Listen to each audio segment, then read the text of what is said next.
Je suis très heureux de vous accueillir encore une fois à cette émission, Les Actualités prophétiques. Au cours de ces émissions, bien sûr, nous allons parler concernant le retour de notre Seigneur Jésus-Christ. Et nous savons bien sûr que beaucoup de gens savent que Jésus est venu dans ce monde il y a plus de 2000 ans passés maintenant, qu'il a donné sa vie pour nous sur la croix de Golgotha, qu'il a été enseveli, il est ressuscité d'entre les morts 3 jours et 3 nuits après, et qu'il est retourné au ciel. Mais il y a très peu de personnes, en fait, qui savent que ce même Jésus, qui est venu il y a 2000 ans passés, doit revenir une deuxième fois. Et bien sûr, cette deuxième fois-là, il ne revient pas comme un bébé pour mourir encore une fois sur la croix de Golgotha, mais il doit revenir pour juger le monde. Et il revient, la Bible dit, comme le roi des rois et le Seigneur des seigneurs, afin d'établir son royaume ici-bas sur la terre, qui, bien sûr, ne passera jamais. Alors, au cours de ces émissions, nous allons parler, bien sûr, concernant cette deuxième venue du Seigneur Jésus-Christ sur cette planète et des événements, des choses qui doivent arriver bientôt. Et c'est pourquoi cette émission s'appelle « Les Actualités prophétiques », puisque nous allons parler en détail des événements qui ont été prophétisés dans la parole de Dieu, comme devant se produire et qui nous prouvent la proximité du retour de notre Seigneur Jésus-Christ. Dans le dernier livre de la Bible, ce dernier livre-là s'appelle bien sûr le livre de l'Apocalypse. Dans le premier chapitre et au premier verset, nous lisons ces paroles. Révélation de Jésus-Christ que Dieu lui a montré afin de lui montrer les choses qui doivent arriver bientôt. Alors, nous avons une source d'information absolument infaillible. Et nous sommes privilégiés d'avoir cette source d'information qui ne s'est jamais trompée. Et cette source-là, c'est la Bible, la parole de Dieu. Écoutez ce que Dieu lui-même dit dans sa parole. C'est dans le livre du prophète Ésaïe, dans le chapitre 44 et au verset 7. Voici ce que Dieu dit. « Qui a, comme moi, fait des prédictions depuis que j'ai fondé le peuple ancien, qu'il le déclare et qu'il me le prouve. » Alors Dieu lui-même dit qu'il a fait des prédictions qui sont contenues dans ce livre que nous appelons la Bible. Et il ajoute ici dans le prophète Ésaïe, le chapitre 48 et au verset 3, « Dès longtemps, j'ai fait les premières prédictions. Elles sont sorties de ma bouche et je les ai publiées. Soudainement, j'ai agi et elles se sont accomplies. » Alors, non seulement Dieu a-t-il fait des prédictions, mais il déclare qu'il les a accomplies. Et en fait, chaque prédiction, chaque prophétie qui nous a été donnée dans la parole de Dieu et qui devait s'accomplir avant aujourd'hui, ont été accomplies. Elles ont toutes été accomplies dans les moindres détails tels qu'elles nous avaient été données dans la parole de Dieu.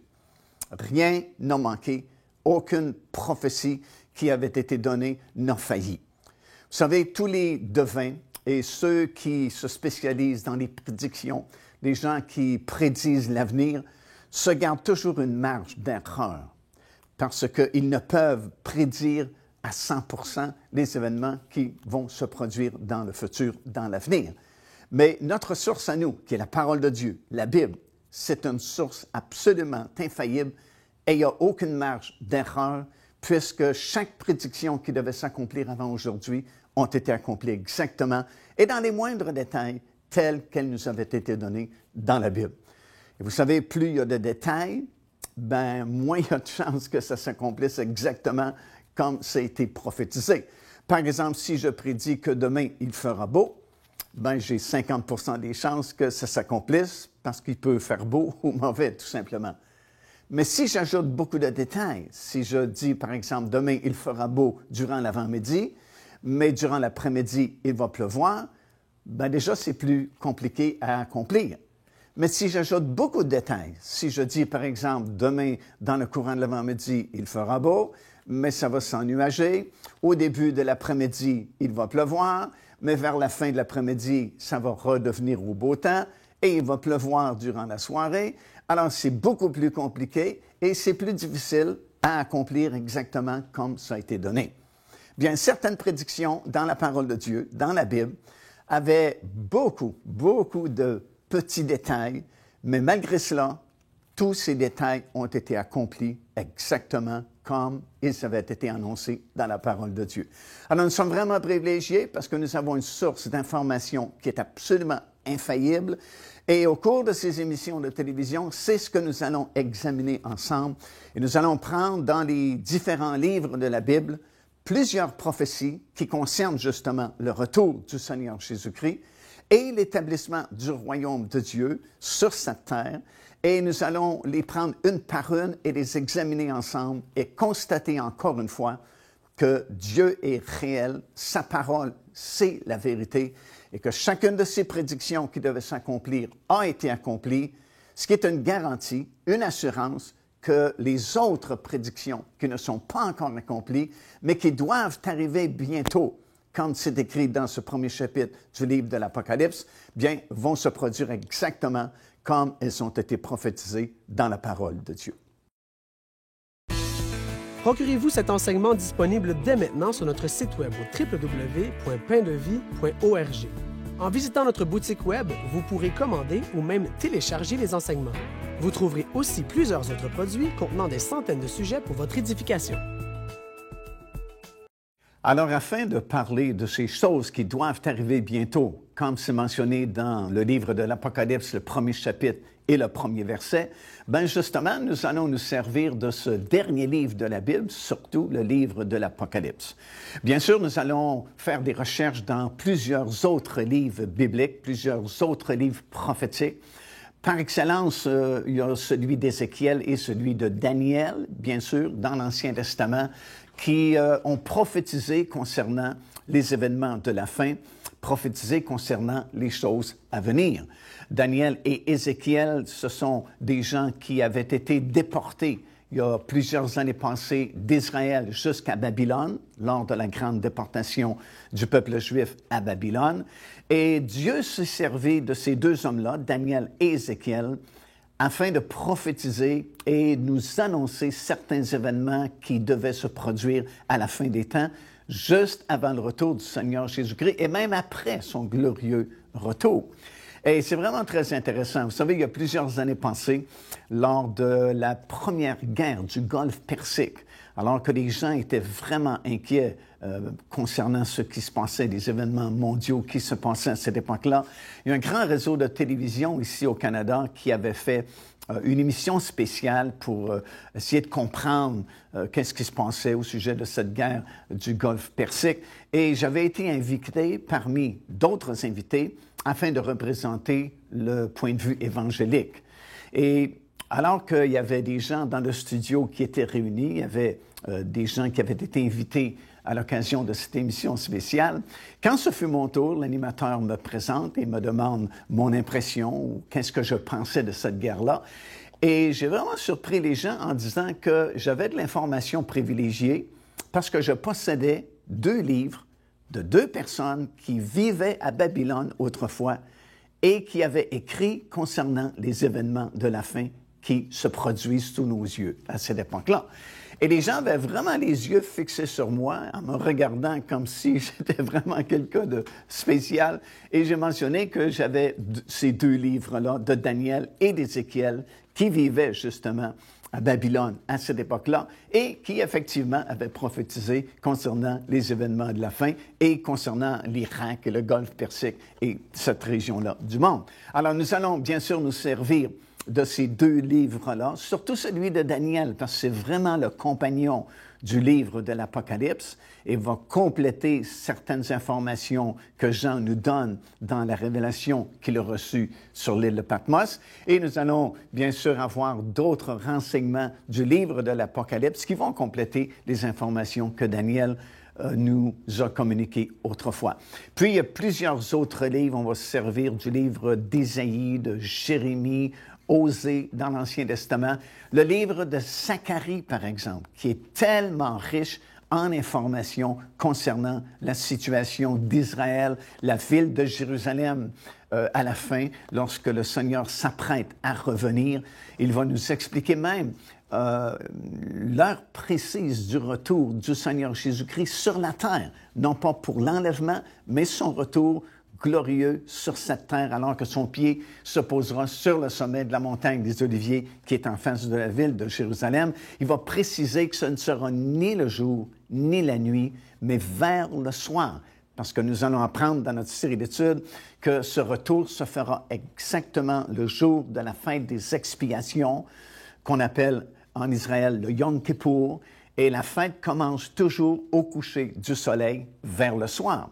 Alors, Zacharie va nous expliquer que son retour physique et littéral sur cette planète, alors que son pied va toucher le sommet de la montagne des Oliviers, se fera justement vers le soir. Ce ne sera ni le jour, comme il dit, ni la nuit, mais vers le soir, lorsque la fête du Yom Kippour va débuter.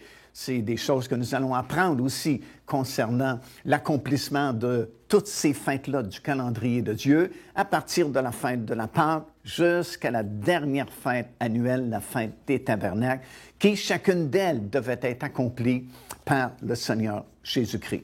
Alors, ça va être tellement intéressant de suivre toutes ces prédictions-là qui ont été données dans la parole de Dieu. C'est intéressant parce que nous sommes la génération qui voit surtout les accomplissements de toutes ces nombreuses prophéties.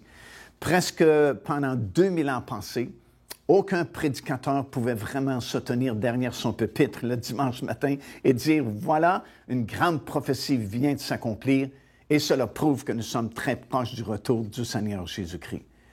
Mais dans une seule génération, la nôtre, chaque semaine, pratiquement à tous les jours, il y a des événements mondiaux qui arrivent et qui prouvent, hors de tout doute, que Jésus revient bientôt. En fait, nous sommes la génération qui verra le glorieux retour de notre Seigneur Jésus-Christ. Alors, c'est pourquoi nous allons prendre tous ces livres de la parole de Dieu. Et comme j'ai mentionné en début de cette émission, c'est une source infaillible d'information, une source infaillible de prédictions.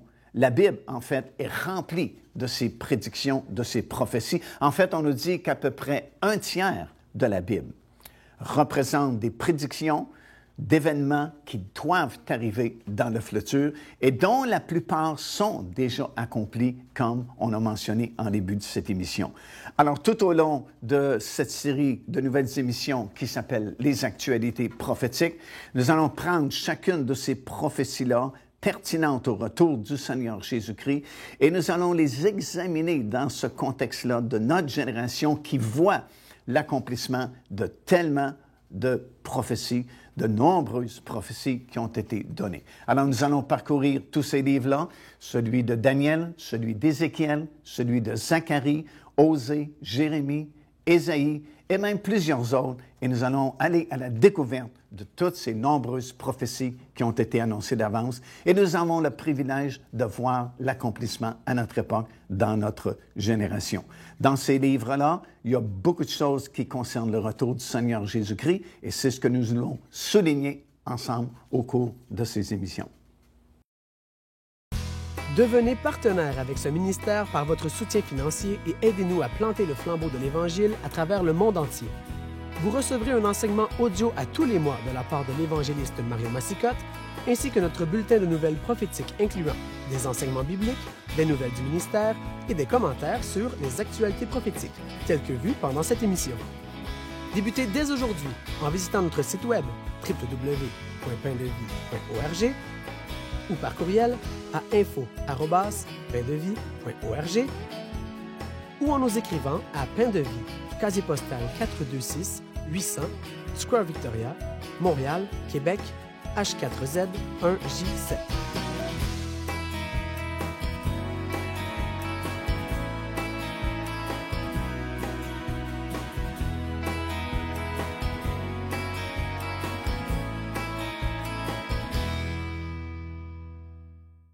La plupart des gens ignorent que la Bible parle au sujet de prophétie, de politique et d'empires mondiaux, mais la plupart des gens pensent que la Bible parle de religion. Et c'est pourquoi ils ne sont pas tellement intéressés à la Bible, parce que, bien sûr, les religions, c'est une source de confusion. Vous savez, il y a des milliers de sortes de religions sur la planète présentement, et c'est vraiment de la confusion et ça sert à beaucoup de disputes. Alors, les gens sont peut-être pas intéressés à la Bible parce qu'ils pensent que la Bible parle de religion. Et c'est ce que je pensais aussi avant de connaître le Seigneur Jésus-Christ comme mon Seigneur et mon Sauveur. Mais la Bible ne parle pas vraiment de religion, elle parle surtout d'une relation avec Dieu par le Seigneur Jésus-Christ. Et la Bible nous raconte le fait que Dieu avait créé un premier homme et une première femme il y a plusieurs milliers d'années passées. Il les avait placés dans ce jardin d'Éden. Le mot Éden signifie jardin de délices. Et malheureusement, le péché est entré dans ce monde et le péché a séparé l'être humain de Dieu. Ça a créé comme une espèce de gouffre, si vous voulez, entre l'être humain et Dieu. Et dans son amour, Dieu a prévu qu'un Rédempteur viendrait un jour dans ce monde comme un pont, si vous voulez, pour passer au-dessus de ce gouffre-là et rétablir la communication avec Dieu. Et ce pont-là, bien sûr, qui a été placé au-dessus de ce gouffre, s'appelle le Seigneur Jésus-Christ. Et c'est pourquoi il va déclarer plus tard qu'il est le chemin, la vérité et la vie, et que nul ne vient au Père que par lui, parce que c'est le seul pont qui a été placé au-dessus de ce gouffre-là qui peut rétablir la communion avec Dieu. Et c'est pourquoi aucune religion de ce monde n'est bonne. S'il y avait eu une bonne religion dans ce monde, Dieu aurait épargné son propre Fils en se disant, au moins ils ont une bonne religion et s'ils pratiquent cette religion-là, la communion va être rétablie avec moi. Mais parce qu'aucune religion ne peut faire l'affaire, la Bible dit que Dieu n'a pas épargné son propre Fils, mais il l'a donné en rançon pour plusieurs. Alors, la Bible parle d'une relation avec Dieu qui peut être rétablie lorsque nous réalisons que nous étions pécheurs et lorsque nous acceptons le Seigneur Jésus-Christ comme notre Seigneur et notre Sauveur. Alors, c'est plus une relation que la religion. Mais en plus, bien, la Bible parle, comme on a mentionné depuis le début de cette émission, de nombreuses prophéties concernant des événements à venir, parle de politique et parle d'empires mondiaux. Et c'est vraiment ce qui m'a étonné lorsqu'il y a plusieurs années passées, je suis venu à la connaissance de la parole de Dieu, venu à la connaissance du Seigneur Jésus-Christ, que je l'ai accepté comme mon Seigneur et mon Sauveur. C'était vers la fin de l'année 67. Et il y avait eu cette fameuse guerre des 6 jours au mois de juin de cette année-là. Et tous les chrétiens de cette église où j'avais accepté le Seigneur parlaient d'un grand événement prophétique qui avait été accompli. Et on me disait, c'était écrit déjà dans la Bible que Jérusalem serait foulée aux pieds par les nations jusqu'à ce que le temps des nations soit accompli.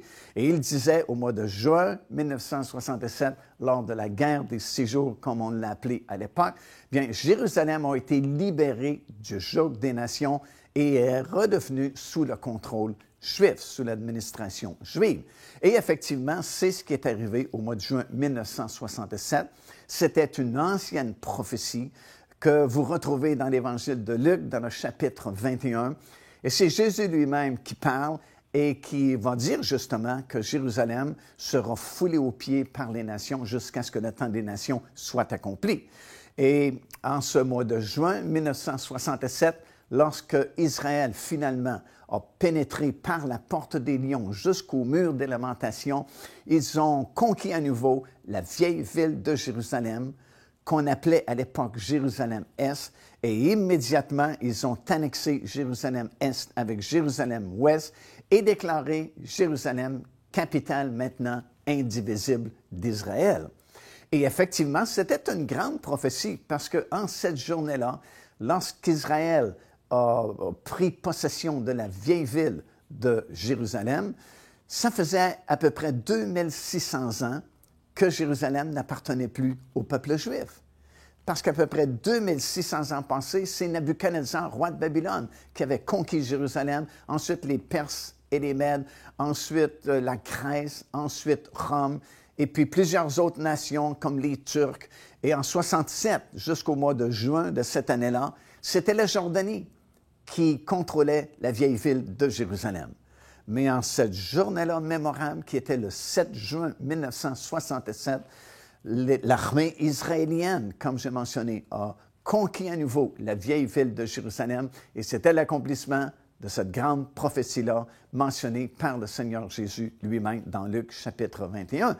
Alors j'ai été vraiment étonné parce que, comme plusieurs personnes, je pensais que la Bible ne parlait que de religion, et je fus très étonné que cette prophétie-là était écrite d'avance dans la parole de Dieu et s'est accomplie lors de cette conquête-là au mois de juin 1967.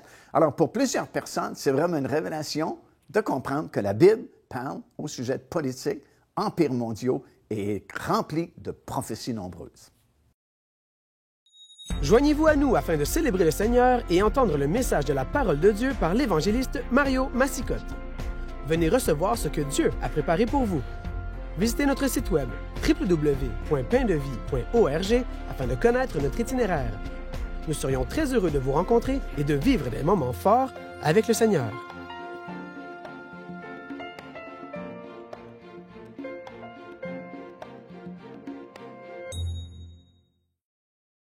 Alors, c'est pourquoi la Bible est un livre tellement intéressant, parce que tout d'abord, ça ne parle pas de religion, mais plutôt d'une relation avec Dieu par le Seigneur Jésus-Christ qui a été donné comme le Rédempteur, et aussi parce que la Bible contient de nombreuses prophéties qui ont été données afin de nous prévenir de la proximité du retour de notre Seigneur Jésus-Christ. Et comme on a mentionné, le livre par excellence concernant les prophéties de la fin, bien sûr, c'est le dernier livre de la Bible qui s'appelle le livre de l'Apocalypse. Alors, voici ce que nous lisons dans ce dernier livre-là, justement, de la Bible. À compter du premier chapitre, nous allons lire les 3 premiers versets. Voici ce que ça dit. Révélation de Jésus-Christ que Dieu lui a donnée pour montrer à ses serviteurs les choses qui doivent arriver bientôt et qu'il a fait connaître par l'envoi de son ange à son serviteur Jean, lequel a attesté la parole de Dieu et le témoignage de Jésus-Christ, ce qu'il a vu et ce qu'il a entendu. Heureux celui qui lit et ceux qui entendent et ceux qui gardent la parole de prophétie qui ont été écrites, car le temps est proche. Alors déjà, nous comprenons que ce livre-là, c'est une révélation. En fait, le mot apocalypse vient du grec apocalypsis, qui signifie révélation ou enlever un voile, comme si on avait une statue ou un monument et qui est voilé, et puis on enlève le voile pour voir quelle est cette sculpture. Alors, c'est dans ce sens-là que le mot apocalypse doit être compris. C'est une révélation de Jésus-Christ, qui a été donnée, comme nous venons de lire, à son serviteur, dit le Seigneur, qui s'appelle Jean, et qui était exilé à l'époque sur une petite île qui s'appelle l'île de Patmos. On est en l'an à peu près 95 ou 96 de notre ère, et l'empereur romain s'appelle Domitien, et c'est un temps de très grande persécution contre l'Église du Seigneur Jésus-Christ. Et à cause du témoignage que Jean rendait au Seigneur Jésus-Christ, bien, il a été fait prisonnier et il a été exilé sur cette île qui s'appelle l'île de Patmos.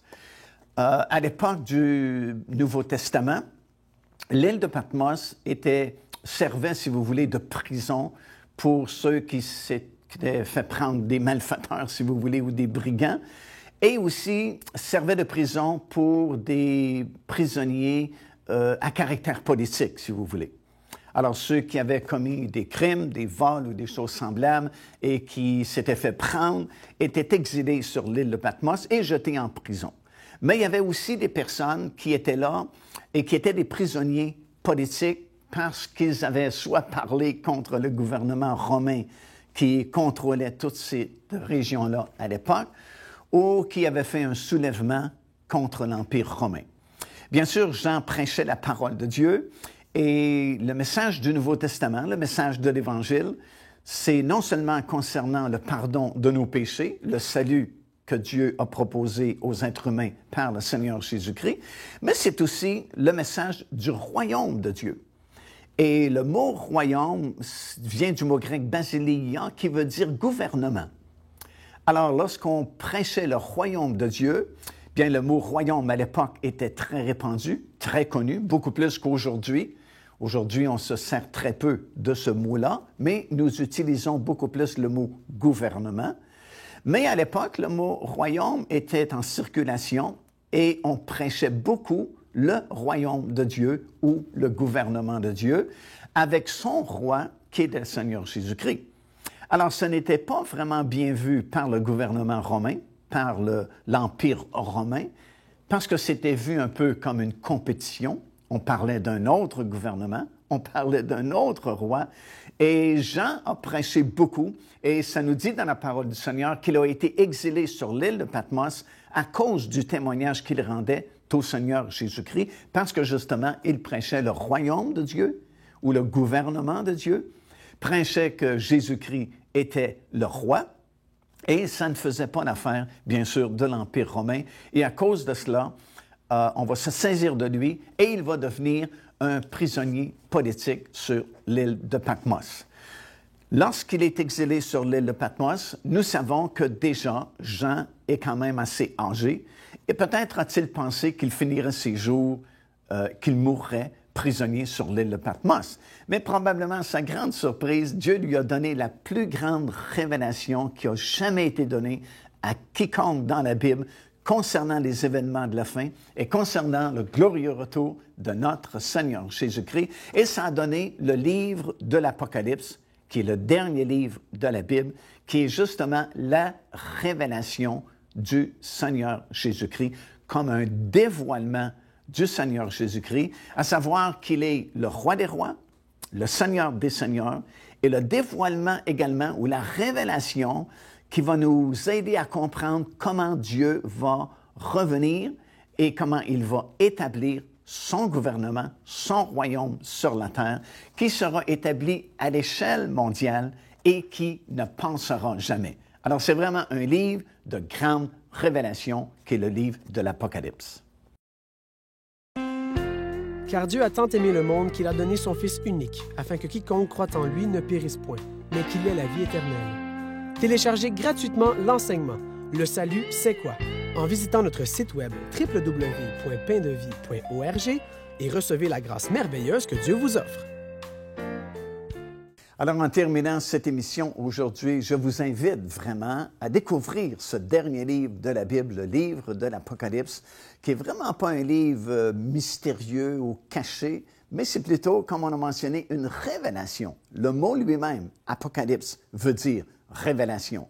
D'ailleurs, le premier mot, le premier verset, premier chapitre, premier verset, ça dit révélation de Jésus-Christ, qu'il a montré à son serviteur Jean, et concernant les choses qui doivent arriver bientôt. C'est un livre fascinant et je vous invite vraiment à le découvrir. C'est ce que nous allons faire dans nos futures émissions. Nous allons vraiment éplucher ce livre-là chapitre par chapitre et tenter de comprendre vraiment son message de révélation qu'il nous a donné. Comme on a mentionné il y a quelques minutes à peine, la Bible dit qu'on est heureux lorsqu'on lit ce livre-là. Heureux celui qui lit, heureux celui qui entend et heureux celui qui met en pratique les choses qui y sont écrites. Alors, c'est vraiment pas un livre qui communique la peur. Il y a beaucoup de gens qui ont peur du livre de l'Apocalypse, mais c'est vraiment sans fondement parce que c'est un livre de révélation où Dieu va nous parler de l'établissement de son glorieux royaume qui arrive bientôt et dans lequel vous pouvez venir, vous pouvez être inclus en acceptant tout simplement le Seigneur Jésus-Christ dans votre vie.